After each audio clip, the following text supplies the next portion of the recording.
soient abondamment, puissamment et tout suffisamment bénis. Amen.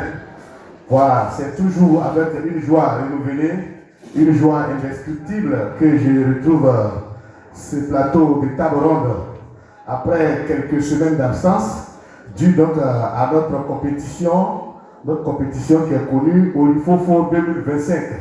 C'est une compétition qui passe en plein, vous le savez, et déjà nous avons fini avec toutes les manches, nous avons fini avec la demi-finale. Il reste la finale donc, qui aura lieu le dimanche prochain. Et donc, dans la faveur de cette attente-là, naturellement, nous nous empressons aussi de revenir donc, à notre table ronde. Le temps, un temps soit peu, de redistribuer encore la belle parole de Dieu à notre peuple et à tous ceux qui nous suivent. C'est encore une joie, comme je le disais. Alors, aujourd'hui, nous avons un thème important, un thème très puissant, très croustillant. Nous allons parler de l'apôtre Paul, le chouchou des chrétiens. Vous savez que quand on doit parler de Paul, l'atmosphère devient assez rigide, vous le savez, parce que c'est quand même Paul. Et il ne faut pas toucher à Paul. Voilà, c'est comme ça que les choses se passent dans l'esprit de beaucoup de nos chrétiens d'aujourd'hui. Alors, donc, le thème d'aujourd'hui, il est le suivant, pour ceux qui prennent note. Ce que dit l'apôtre Paul dans 1 Timothée 6, verset 10, et dans 1 Corinthiens 15, verset 5, est faux. Voilà. C'est une grande responsabilité que nous prenons. Et je répète donc le thème. Ce que dit l'apôtre Paul dans 1 Timothée 6, verset 10 et dans 1 Corinthiens 15, verset 5 est faux. Et je ne vais pas maintenant rentrer dans les détails. Tout à l'heure, nous allons vous dire ce que l'apôtre Paul a dit. Mais bien avant, permettez que je puisse appeler nos éminents panélistes à la personne déjà de l'évangéliste Ange Kwasi. Ange Kwasi qui avance, casquette crèche blanche vissée sur la tête. Voilà, tel est donc le signe de notre identité religieuse. C'est important pour nous. Alors, Ange Kwasi, bonne arrivée. Dieu te bénisse. Merci pour votre sollicitude. C'est encore une grâce de vous recevoir. Nous savons tout à l'heure que ça va bouillir. Eh bien, j'ai l'honneur d'appeler le second panéliste à la personne de l'ancien Mac Dongui.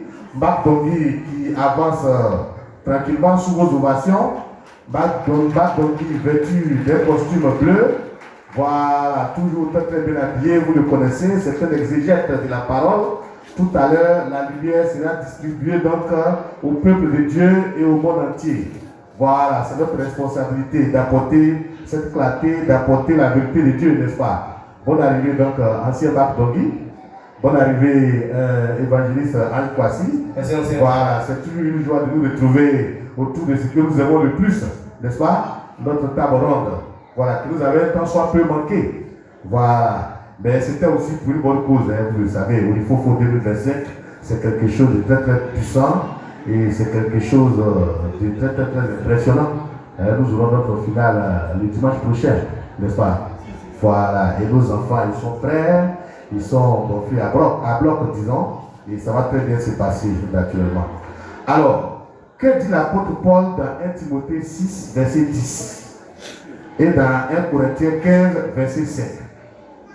Apparemment, l'apôtre Paul dit que la racine de tout le mal que nous connaissons, c'est l'argent, n'est-ce pas?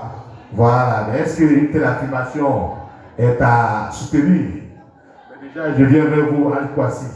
Concrètement, l'apôtre Paul dit quoi? Ok, merci ancien Richard, merci à toutes les épouses ivoiriennes et à tous les internautes qui nous suivent. Nous allons lire 1 Timothée 6, verset 10. 1 Timothée 6, verset 10. Car l'amour de l'argent est une racine de tous les maux.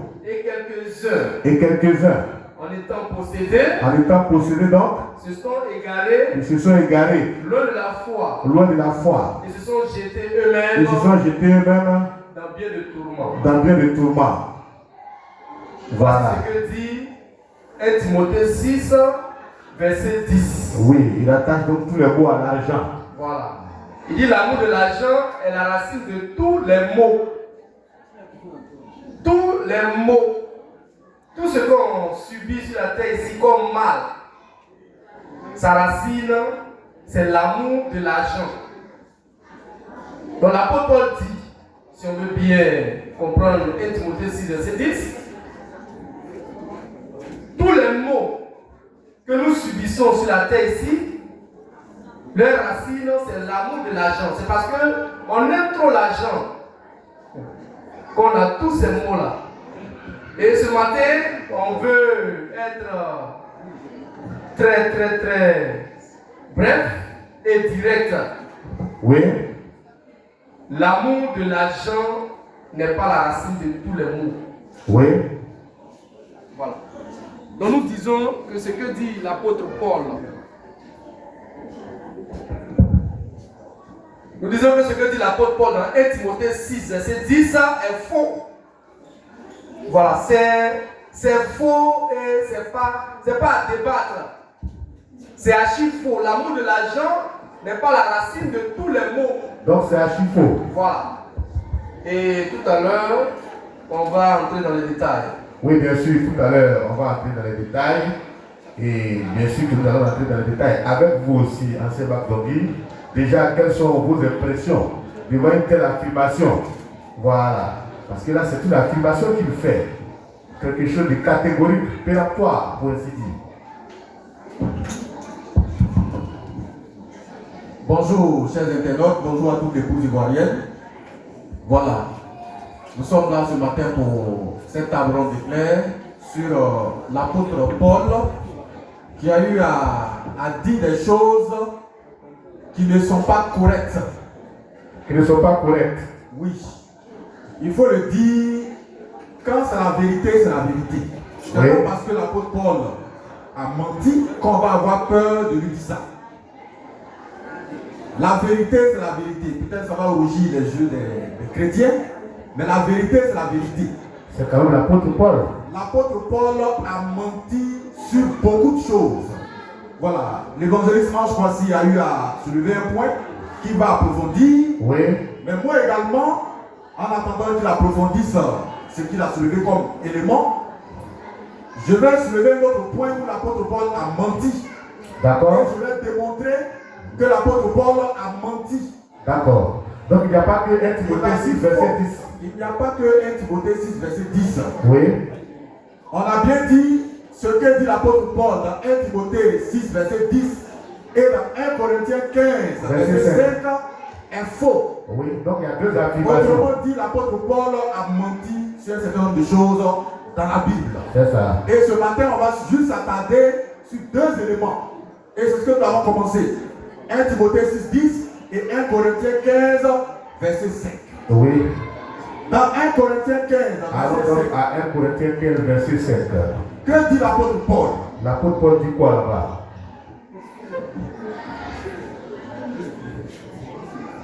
Dans ce verset de 1 Corinthiens 15, parlé. verset 5, l'apôtre Paul dit que Jésus-Christ ressuscité est apparu aux 12. Jésus-Christ ressuscité est apparu aux 12. L'apôtre Paul dit Jésus ressuscité, c'est-à-dire il est mort, il a été enseveli, Oui. il est ressuscité et il est apparu aux 12. Aux 12. Aux 12, ça veut dire en comptant Judas dedans. Ce qui n'est pas correct. Oui, oui, oui. Voilà que les chrétiens aient l'honnêteté de reconnaître que ce que l'apôtre Paul dit dans 1 Corinthiens 15, verset 5 n'est pas correct. Oui. Même si tu aimes l'apôtre Paul, comment il faut reconnaître ici qu'il s'est trompé. Oui. Le Seigneur ressuscité n'est pas apparu aux 12, mais plutôt aux 11. Aux 11. Moins Judas. Aux Parce 11. qu'avant que Jésus ne soit crucifié, Judas Oui. ressuscité. C'est ça. Judas n'était plus, il n'était plus parmi les 12 apôtres. Donc ça fait plutôt 12 moins 1. Ça fait 11. L'apôtre Paul, les adeptes de l'apôtre Paul, les chrétiens des temps modernes vont dire mais bon, mais si il dit 12 et que c'est 11, qu'il n'y a pas de salut dans les chiffres, c'est comme ça qu'il raisonne. Alors que ce sont des faits. Moi, ce sont les faits. Il s'est trompé. Il faut avoir l'honnêteté de reconnaître cela. C'est ça. Il paraît que les faits sont têtus. Voilà, les faits sont têtus. Et c'est lui qui a écrit ça. Donc, on résume. Dans 1 Corinthiens 15, verset 5, l'apôtre Paul dit que Jésus ressuscité est apparu aux 12, ce qui n'est pas correct, ce qui n'est pas juste. Ça, l'apôtre Paul a eu à dire faux. Le Seigneur est apparu, le Seigneur Jésus-Christ ressuscité est plutôt apparu aux 11. Et tout à l'heure, on va donner la preuve qu'il est apparu aux 11. D'accord. D'accord, justement, moi il y a quelque chose qui me taraude l'esprit et j'en viens donc à l'évangéliste Ange Kwasi, puisque dans 1 Timothée 6, verset 10, l'apôtre Paul parle déjà de l'argent qui est donc la racine de tous les maux. Mais je sais que déjà au jardin d'Éden, nos soucis ont commencé déjà là-bas. Est-ce que déjà dans ce jardin-là, l'argent était connu? Est-ce que l'argent était existant? Ça c'est un. Et puis de deux, est-ce qu'à la création, les éléments de la création dès le départ, est-ce qu'il y avait l'argent dedans? Est-ce que l'argent était une créature de Dieu? Je veux dire, dès le départ. Nous savons, nous connaissons les animaux, nous connaissons les poissons de la mer, les poissons des eaux et tout ça, dans les herbes et consorts. Mais déjà dans le jardin d'Éden, est-ce que déjà on connaissait ce qu'on appelle l'argent? Voilà, c'était une préoccupation qui me semblait essentielle donc, de mettre sur la table. Merci, ancien Richard. Voici pourquoi nous disons que ce que dit l'apôtre Paul est archi faux. Car dans le jardin d'Éden, il n'était même pas question d'argent. Oui. Pour parler d'enrichissement. Oui. Dans le jardin d'Éden, on ne parlait pas d'argent là-bas. Comment est-ce que tu peux nous dire que la racine de tous les mots, quand on parle des racines, on va à la source, on va au commencement. C'est ça, on va au commencement de la création. On va dans le jardin d'Éden. Oui. Est-ce que là-bas on parlait d'argent? Non.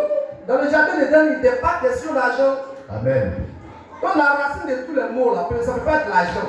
Oui. Oui. L'amour de l'argent ne peut pas être la racine de tous les mots. La racine de tous les mots est à voir ailleurs. Oui. Et à chercher ailleurs. Oui. Et à la main fraîche, nous avons la réponse. Alors donc ailleurs pour avoir Voilà. la réponse. Nous allons lire Genèse 2, verset 17. Genèse 2, verset 17. Dieu dit. Bon, 16 à 17. L'Éternel Dieu donna cet ordre à l'homme. Oui. Tu pourras manger de tous les arbres du jardin. Tu vas manger de tous les arbres du jardin, oui. Mais tu ne mangeras pas de l'arbre de la connaissance du bien et du mal. Interdiction de manger de l'arbre de la connaissance du bien et du mal. Car le jour où tu en mangeras, oui. tu mourras. D'accord. Donc si tu as fait à cette interdiction-là, tu mourras. Le jour où tu vas manger de cet arbre, tu vas mourir. La mort, c'est un mal. Bien sûr. C'est le plus grand mal. Déjà. Et Dieu donne l'ordre à l'homme, tu ne mangeras pas de cet arbre. Oui. Le jour où tu vas manger, tu vas mourir. Oui. Voici ici la racine de tous les mots. Ça a commencé comme ça. C'est ça. Dieu a donné un ordre à l'homme. Tu ne vas pas manger de l'arbre de la connaissance du bien et du mal. Oui. Il n'est rien d'autre que la femme. La femme, Ève. L'arbre de la connaissance du bien et du mal, ce n'est pas le serpent.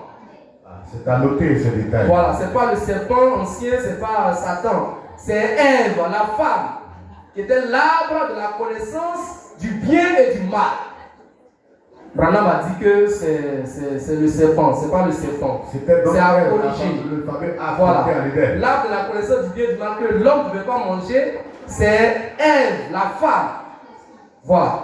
Et dans Genèse 3, verset 16 à 19, ayant consommé le fruit de cet arbre, Dieu a commencé à prononcer les malédictions.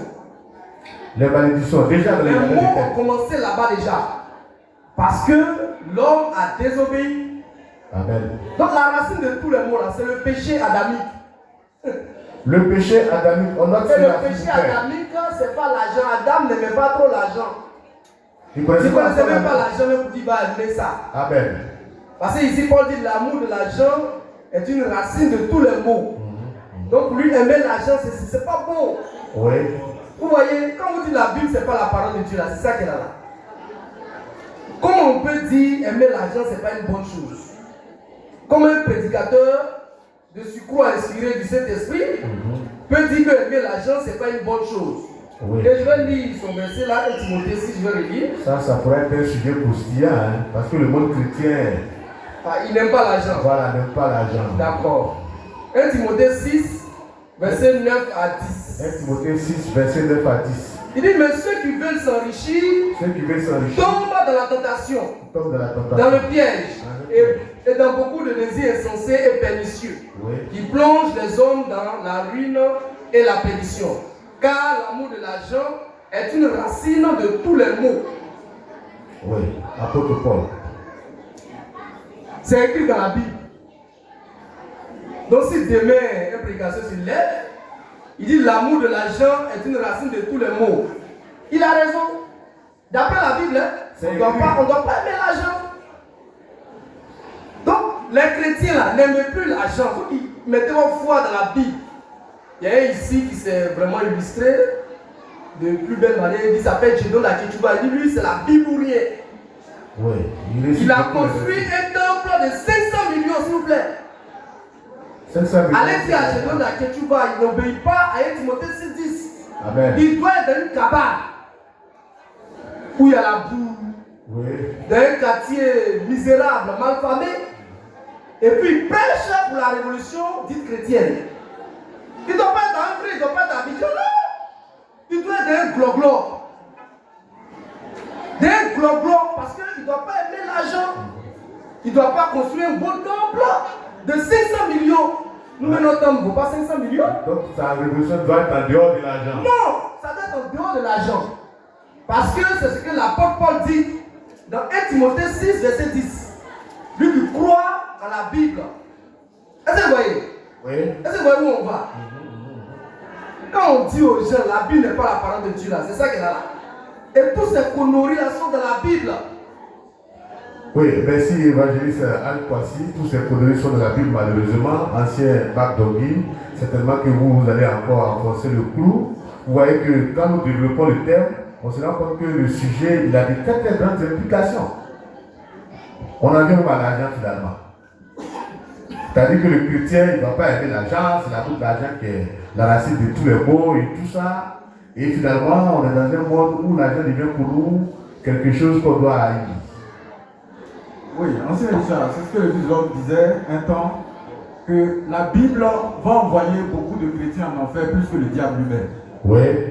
Parce qu'effectivement, ce que l'évangéliste Franck Boissy est en train de dire est vrai. Si quelqu'un se base sur 1 Timothée 6, verset 10 pour prêcher, comme les chrétiens des temps modernes, les pasteurs des temps modernes, ils aiment les versets bibliques. On en retrouve à Figaro, on en retrouve à Inch'Allah. Il va se dire que c'est correct alors que c'est pas juste. Oui. C'est faux. C'est archi faux. Et aussi, c'est la même chose qui se passe avec beaucoup de versets bibliques. Hein. Voilà, on a dit que la Bible n'est pas la parole de Dieu, que dans la Bible on peut trouver des choses qui ne sont pas correctes. Et lorsque nous lisons, on va lire 1 Corinthiens 15, le verset 5, le même apôtre Paul qui prêche, voilà, qui dit il faut également avec zèle. Il dit, je vous ai enseigné avant tout, comme je l'avais aussi reçu, que Christ est mort pour nos péchés selon l'Écriture, et qu'il est enseveli et qu'il est ressuscité le 3e jour, selon les Écritures, et qu'il est apparu à ses faces, puis aux 12. Puis aux 12. Si un chrétien prend ce verset biblique et qu'il prêche à son peuple, vous voyez la conséquence en réalité. Et je rappelle que l'apôtre Paul a écrit pratiquement 40% du Nouveau Testament. C'est ça le danger. Oui. C'est ça le danger. Un pasteur s'élève aujourd'hui, il s'appuie sur ce tel verset, 1 Corinthiens 15, verset 5, et il prêche à son peuple. Oui. Et il dit que c'est écrit dans la Bible. Oui. Et c'est ce que nous disons. Et c'est effectivement écrit, malheureusement. Malheureusement. Et c'est ce que nous disons à chaque fois aux chrétiens, qu'il faut faire attention à tout ce qui est écrit dans la Bible. Amen. Il faut faire très attention. C'est pourquoi ici, nous, on ne met pas notre foi dans la Bible. Bien sûr. Voilà, parce que si tu mets ta foi dans la Bible, tu as trop de problèmes. Oui. Regardez ce verset. On va prendre la Bible n'est pas dynamique. Voilà. On va prendre un autre verset biblique. Oui, Marc 16, verset 14. Marc 16, 14. Et on va voir ce que Marc dit. Que dit Marc? Lui va contredire ce que l'apôtre Paul dit. Ah, en voici des Enfin, il apparut au 11. Oui. Marc 16, 14. Enfin, il apparut au 11 pendant qu'ils étaient à table. Et il leur reprocha leur incrédulité et la dureté de leur cœur.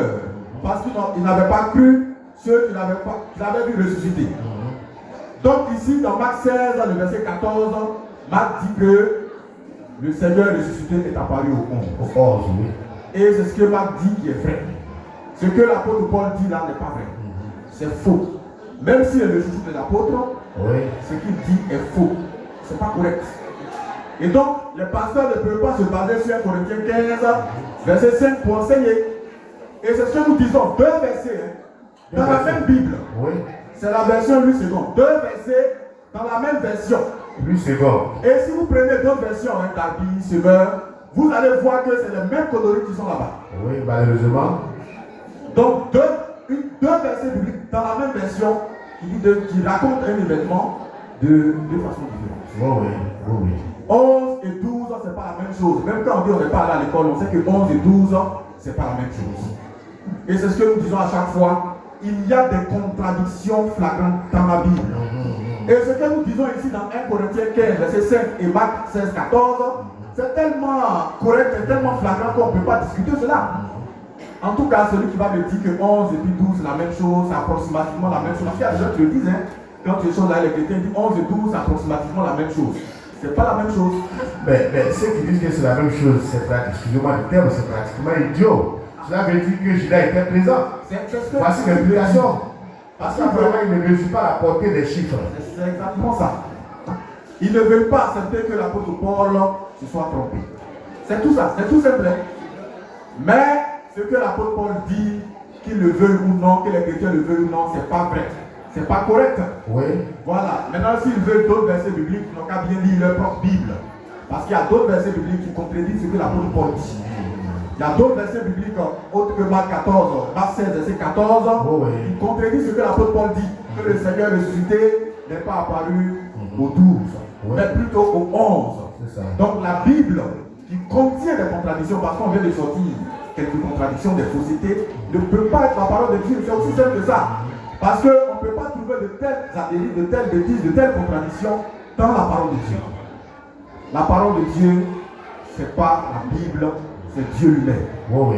Voilà, et c'est cette parole-là qui s'est incarnée aujourd'hui, qui apporte des corrections à cette Bible, qui corrige la Bible, qui sanctifie la Bible. Et c'est ce que les chrétiens ne peuvent pas supporter. Oui. Que Dieu soit béni. D'accord, merci. Autrement, la parole de Dieu aujourd'hui, c'est un homme. Voilà. Alors, évangéliste Ange Kwasi, très rapidement, je reviens à vous. Vous avez parlé tout à l'heure du péché adamique. Mais le péché adamique, justement, il est de quoi? Parce qu'on a quand même Dieu qui parle à Adam pratiquement chaque jour. Il te dit que tu ne toucheras pas de cet arbre. Mais quand même, il arrive jusqu'à enfreindre à cette loi. Il y a certainement quelque chose à partir de laquelle, ou bien quelque chose, mais disons, qui puisse l'amener à avoir une telle attitude. Je me dis ça bien naturellement. Ok, ancien Richard, tout ça c'est le plan de Dieu. Dieu, il a fait exprès, il a fabriqué Adam, il a sorti d'Adam Ève, pour le mettre à ses côtés, et en même temps il attire les regards d'Adam sur Ève, en lui disant, je vais traduire prophétiquement ce que Dieu a dit. Oui. En disant, tu ne dois pas aller avec Ève. Tu ne dois pas coucher avec Ève. Ève qui est là. Tu n'as pas le droit de coucher avec elle. Oui. Voilà. En disant ça, il a dit les regards d'Adam sur Ève. Oui. Est-ce que vous voyez un peu? Cristallise voilà. Adam sur Ève, oui. Si tu es là, Adam, il la voyait, mais quand lui a dit, tu ne vas pas la toucher, déjà, ça crée quelque chose en lui. Mais tout ça, c'est le plan de Dieu. Il voulait que l'homme tombe dans le péché pour venir le racheter un jour. Donc ça a donc installé à lui l'incrédulité. Oui. Le péché adamique dont nous parlons, c'est vrai, il y a eu une commission du péché sexuel, mais ce n'est pas ça le péché lui-même. Oui. Le péché, c'est l'incrédulité. Justement. Voilà. L'incrédulité face à la parole révélée. Et c'est là qu'il faut prendre note, c'est très important. Voilà. L'incrédulité face à la parole révélée qui a dit ne pas toucher à l'arbre de la connaissance du bien et du mal, qui est la femme. Ève. Ça veut dire qu'il faudrait remplacer l'argent ici par l'incrédulité, certainement. Oui, la racine de tous les mots, voici qu'on disait que ce que Paul dit est faux. Ce n'est pas l'amour de l'argent. C'est le péché adamique, c'est l'incrédulité. Amen. Voilà. c'est quand on ne croit pas que tout ce qu'il a cité au verset 9 là, c'est quand quelqu'un n'a pas la foi en Dieu véritablement, qu'il arrive à commettre tous ces gaffes. Voilà, c'est pas l'amour de l'argent qui fait que les gens dévient. Non. Les gens dévient parce qu'ils n'ont pas la foi en Christ. Amen. Parce que celui qui a véritablement sa foi en Christ, même quand il a des milliards, il ne dévie pas. Amen. Oui. Mais celui qui n'a pas sa foi en Christ, même qu'il a 10 francs, il dévie. C'est pas d'argent. Pour dévier, on n'a pas besoin d'argent. Oui. Voilà. C'est une histoire d'incrédulité. C'est pas l'amour de l'argent. Vous pensez que tous ceux qui pêchent dehors, ils ont des milliards? Parce que tous ceux qui pêchent, ceux qui dévient là. Il y a des pauvres qui l'ont en enfer quand même. Tous ceux qui pêchent n'ont pas des milliards. La plupart d'entre eux, c'est des poignons. Ils n'ont rien. Et c'est eux qui pêchent. Sinon, ceux qui ont l'argent, ils sont concentrés. Voilà. Donc, ce n'est pas l'amour de l'argent. Ça n'a rien à voir. Oui, parce que Ça n'a rien à voir. C'est l'incrédulité. quand on n'a pas l'argent, on est amené aussi à faire n'importe quoi. Oui, mais c'est de ça qu'il s'agit. Donc, c'est Richard, Oui. ce n'est pas l'amour de l'argent qui envoie les mots, qui est la racine de tous les mots. Ce n'est pas l'amour de l'argent dans lequel les chrétiens effacent ce verset de leur mémoire, de leur Bible. L'amour de l'argent ne conduit pas quelqu'un à dévier, à aller contre Dieu. Non. C'est l'incrédulité face à la parole de Dieu. Et ça qui est la racine de tous les mots. Jusqu'à présent, la racine de tous les mots, c'est l'incrédulité, qui est toujours là. Oui. Merci. Voilà, je pense que nous sommes à mi-parcours donc, de ces échanges brillants, n'est-ce pas? Et s'il y a des questions, nous allons tout tourner vers la foule. Si vous avez des questions, posez-nous des questions, n'importe quelle question. Déjà, s'il y a des questions qui vous viennent à l'esprit, parce que c'est un sujet très important que nous développons, s'il vous plaît, depuis des siècles. On nous a dit de faire attention à l'argent. Que l'argent, c'est la base du péché. L'argent, c'est l'origine du péché. C'est l'amour de l'argent qui fait qu'on fait un peu de n'importe quoi et tout. Voilà. Et aujourd'hui, nous avons des détails contraires. C'est très important. S'il y a des questions, vous pouvez déjà les poser. Voilà. S'il y a des questions, nous, on vous attend. Mais je reviens à vous en attendant que nous puissions avoir des questions. Ancien Marc Tongi. Justement, il y a bien des pauvres qui vont en enfer. Ça c'est clair. Ce n'est pas une question d'argent finalement. Ce n'est pas une question d'argent. C'est ce que le président Ange Kwasi est en train de dire. Ce n'est pas une question d'argent. C'est une question d'incrédulité. Voilà. Le fait que tu aies l'argent, bon, ça ne va pas forcément t'envoyer en enfer. Si tu dois partir en enfer. Oui. Donc, ce n'est pas une question d'argent. Ce n'est pas une question d'argent. Et il a très bien développé. On peut avoir l'argent, c'est vrai, et dévier. Oui. Comme on peut être pauvre et aussi dévier. Oui. Et il a dit que si on fait des sondages, on va voir que ceux-mêmes qui n'ont pas l'argent qui dévient beaucoup. Oui. Voilà. Donc c'est une question d'incrédulité et non d'argent. Oui. Que Dieu soit béni. Amen. Et je tiens aussi à préciser. Voilà, ce sera votre mot de fin aussi. Je tiens à Après, je préciser, viens à Kwasi. parce qu'on voit des internautes qui disent que non, bon, comme on a dit, c'est des conclusions actives. Hein, Oui. que nous on a dit que l'apôtre Paul a prêché faux, ça veut dire que c'est un faux prophète. Voilà, c'est des conclusions actives sur internet. Mais c'est pas ce que nous sommes en train de dire. Nous sommes en train de dire que l'apôtre Paul a dit quelque chose qui n'est pas juste, Oui. qui n'est pas correct. Oui. Voilà, il a menti au sujet de 1 Timothée 6:10 et au sujet de 1 Corinthiens 15, verset 5. Oui. On n'a pas dit que c'est un faux prophète, c'est pas ce qu'on a dit. L'apôtre Paul là, il n'est pas infaillible. Justement. Voilà, on sait qu'il y a certains chrétiens, certains bradamis, certains prophètes qui se disent infaillibles, mais l'apôtre Paul n'est pas infaillible. Et ce dernier qui se dit, William Marion Branham se dit infaillible, quand on a examiné son message, on a trouvé trop de fausseté. Donc en réalité, il n'est pas infaillible.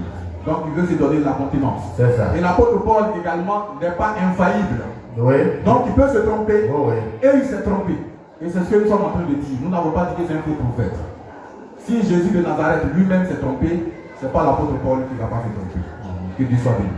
Amen. L'apôtre Paul n'est pas infaillible. L'apôtre Paul, c'est un être humain. L'apôtre Paul s'est trompé. Et d'ailleurs, l'apôtre Paul a commencé comme tout le monde. Il a d'abord fait ses classes, il a d'abord fait ses débuts. Je crois qu'il devait aller voir Ananias pour qu'il lui dise les choses qu'il devra faire, n'est-ce pas?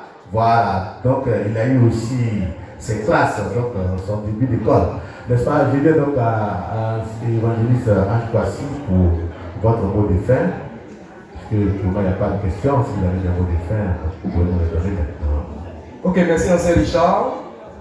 Ce que dit l'apôtre Paul dans 1 Timothée 6, verset 10, et dans 1 Corinthiens 15, verset 5, est archi faux.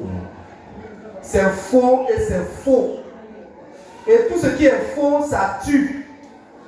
Les gens, c'est ce que les gens ne comprennent pas. Tout ce qui est faux dans la Bible, ça va te tuer si tu mets ta foi là-dedans. Donc quand nous, on te dit que ça c'est faux, il faut bénir Dieu. On t'évite la mort, une mort certaine. Car tout ce qui est dans la Bible qui est faux, là, ça tue.